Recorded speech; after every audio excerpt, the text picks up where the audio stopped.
All right, guys, we're going to do the Mike Tyson squats again. That'll be on the agenda for today, and we will probably loop in with this some ab work. And of course, later on today, we will, at bare minimum, have a video short of reflex bag work or some other stuff. So, you ready to begin? All right, here we go.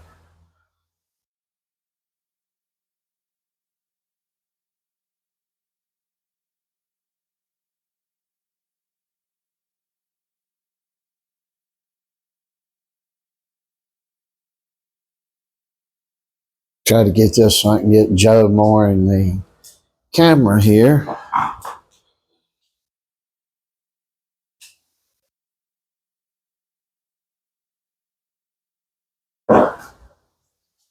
So he starts out putting these cards down.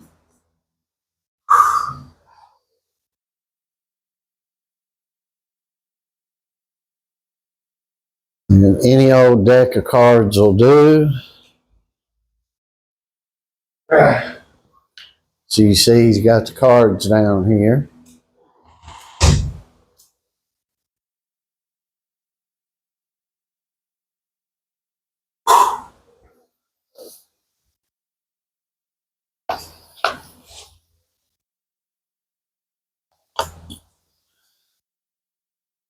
He's going to take a little respite, and then he will pick the cards up. I don't know how many sets he's going to do of this, but we'll see. But each one is 52 squats. And if you don't think this will work you, think again, because it will. I've seen a lot of guys get up to be able to do about 500 to 1,000 of these. We're not there yet, but through the day, Joe can do 500 or 1,000 through the whole course of a day. How many push-ups have you got today? 120. All right, so he's just messing around a little bit here and there with push-ups, and this is not push-up day, but he's got 120 of them on the off day. So that's what you do. You just work on different things during the day. You see his desk back behind him there. His school's not in session right now for him, and so he'd be watching something or playing a game or something, and periodically every 20 minutes to an hour, he'll get up and do something, usually 2 times per hour, I guess I'd say.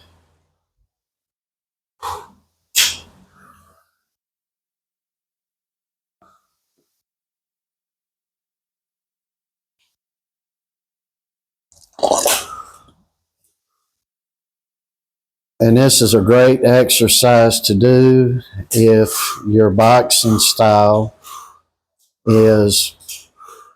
requires a lot of bending.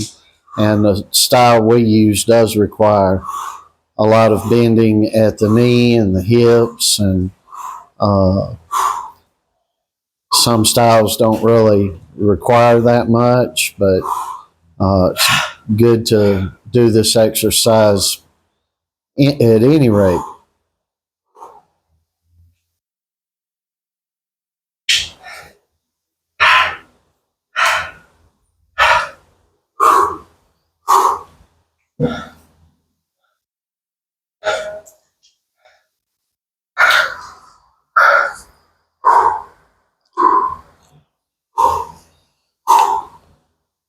So we do a variety of different things. People seem to like to watch this for some reason, which is one of the most boring things I believe we do. But they're very intense. You hear the grunting and the groaning. Very intense.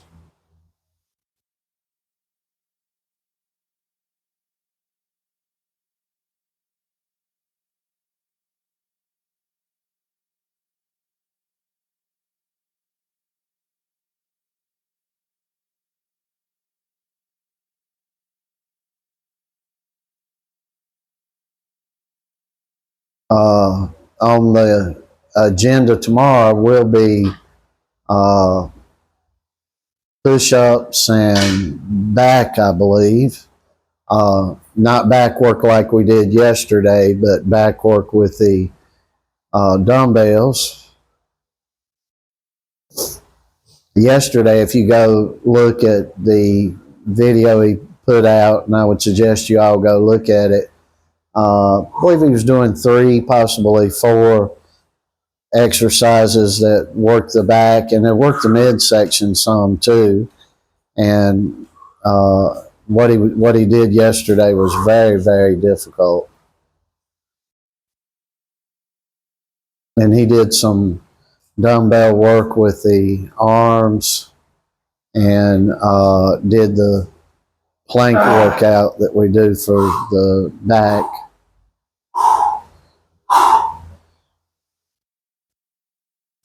So he's got 104, but when he's done getting this one down, he will have 156, I believe. Yeah, 156.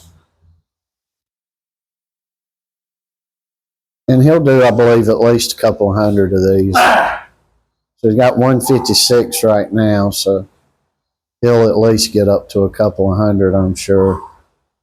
He's got one more to put down here.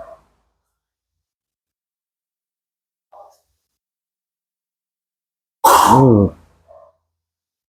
Good job, son.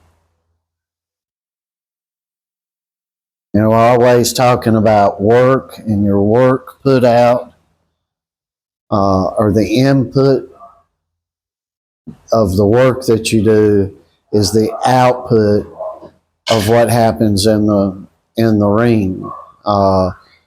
We do way, way over, above, and beyond at the amateur level here, and Joe being at 16, then I would say 98% of the amateurs in the world. And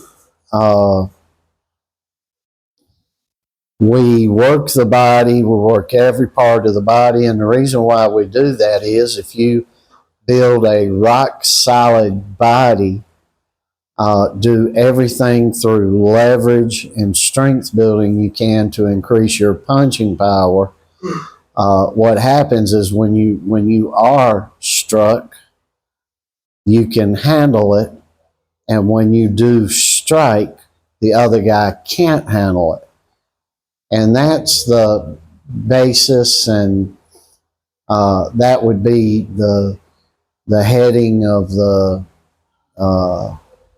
thesis of what we do. That would just be what we do. We strike harder than the other guy, and we build up from the neck down to get strong enough that we can handle strikes from the other guy, and they can't handle our striking capabilities. And that's the whole thing. And no matter what they plan, when they get a couple of punches, their plans will go out the door, and everyone else will do what everyone's done up to this point. If Joe is effective, the same thing just happens to everybody. They will end up running, and their plans will go out the door. And we've had a lot of guys come up with a lot of plans, and most of them, as soon as they get a jab or two, what they're attempting to do or what they thought they could do is out the door. And that's what you want to do. That's what Sonny Liston did. That's what Mike Tyson did. To a great extent, that's what George Foreman was able to do. A lot of guys.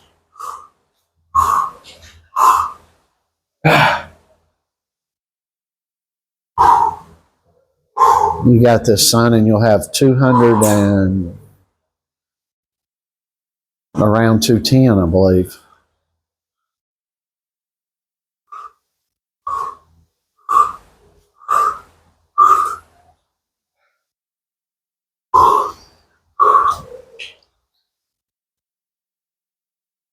And now if he misses a card, he goes back down to get it, and that doesn't, the one he's dropped, he's doing an extra squat. So he's got around 210, 215 here, I believe, and but well over 200. I'd stop there, son. And you can do some more later if you want to, or you can do more now. If you want to stop, go ahead and stop. So if he stops now, we're just going to move on to some, give him a little break here, and we're going to move on to some ab work. But notice when we're doing things, we're not like, it's not a typical workout that someone that just wants to get into shape or maintain would do. There's always an extreme, and then gradually you beat the extreme that you had last week or last month. And you're always just building up, building up, building up, building up numbers, building up weight, building up the repetitions, just everything.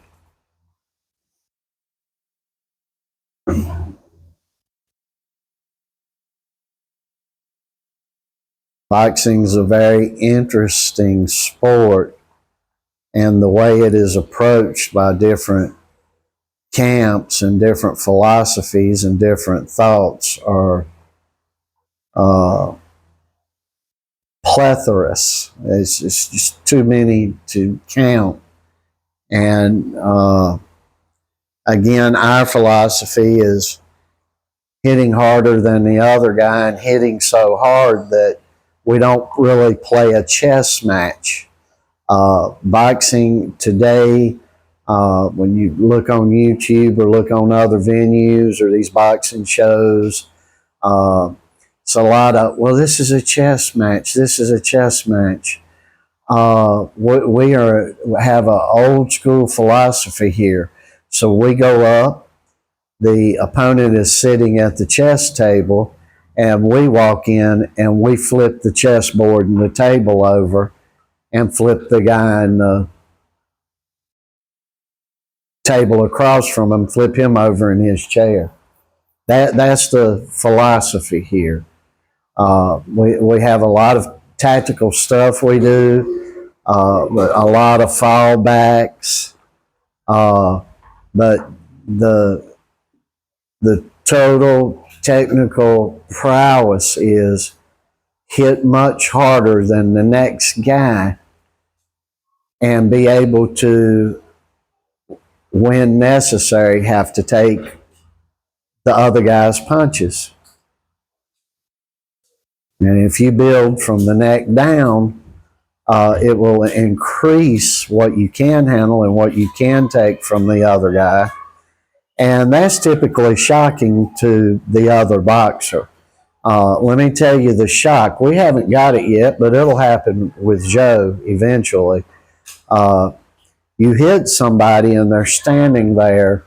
You don't see a glazed look in the eye.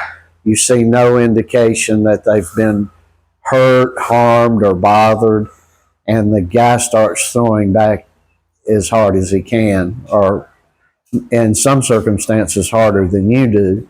And you have to have plans, and you have to have the technical aspects to be able to do what you have to do. But the overall philosophy here is just simple. Bash the hell up out of the other guy and knock them into submission or knock them out. Have them so rattled they run the whole time, and things of that nature. It's nothing simple going on here. How many did you get, Joe? So altogether you got 260 something. So they got 260, I believe. I think he got a little more than that, because when he missed the cards, and when I say missed the cards, he didn't get them picked up and he'd squat down to grab them. He got a few extras, because he will go down, and do that extra squat to get that card up. In other words, he won't grab. If he misses 2 cards in the same stack, he does 2 more squats. He doesn't just grab 2 cards that he missed and get them up. So, you want to continue on? Yeah. All right. What you just pick what you want to do, and we'll do it.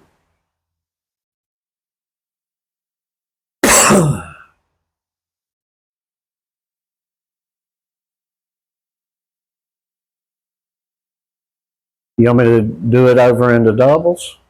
All right. So I'm going to stop this right here. Joe's probably going to take 4 or 5, and I'll either add the video to this, or I will we'll just make another video. We'll have 2 videos that I'll put up tonight instead of 1. So we love you all.